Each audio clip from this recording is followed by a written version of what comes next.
आम कदली कांदी ଆଉ ଟିକେ ବଡ ହେଇଥାନ୍ତା ହେଲାନି କଣ ପାଇଁ ଜାଗା ଧରୁନି ମାନେ ଗଛ ଅନୁସାରେ ଗଛ ଆହୁରି ହୃଷ୍ଟପୃଷ୍ଟ ହେଇଥାନ୍ତା କଦଳୀ ବି ଆହୁରି ହୃଷ୍ଟପୃଷ୍ଟ ହେଇଥାନ୍ତା କିନ୍ତୁ ତାକୁ ଜାଗା ନାହିଁ ନା କେବେ ପାଚିବ କେବେ ପାଚିବ ସେ କଦଳୀ କହିବ ଆମେ କହିପାରିବାନି କହିବ କଷି ଏଗୁରା ହବ ନା ଏଗୁରା ହବନି ବୋଧେ ଆଉ କଣ ଖରାପ ହେଇଗଲା ନଷ୍ଟ ହେଇଗଲା ଏତିକି ଏତକ ନଷ୍ଟ ହେଲାଣି ଏଇଠୁ ଧରିକି ନଷ୍ଟ ହେଇ ଚାଲିଛି ଯେ ମାନେ ଯେତିକି ଅଛି ସେତିକି ନଷ୍ଟ 7-8 ଫେଣା ନଷ୍ଟ ହେଇଗଲା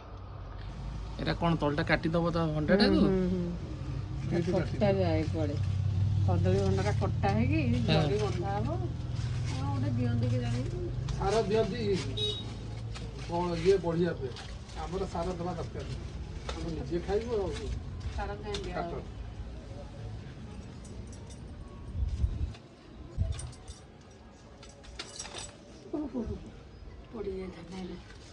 ଏଇଟା ଗୋଟେ କଣ ରାନ୍ଧିକି ଗୋଟେ ଖାଆନ୍ତି ମ କଣ କରନ୍ତି ମୁଁ ବି ଜାଣିନି କିନ୍ତୁ ଶୁଣିଛି ରାନ୍ଧନ୍ତି ବୋଲି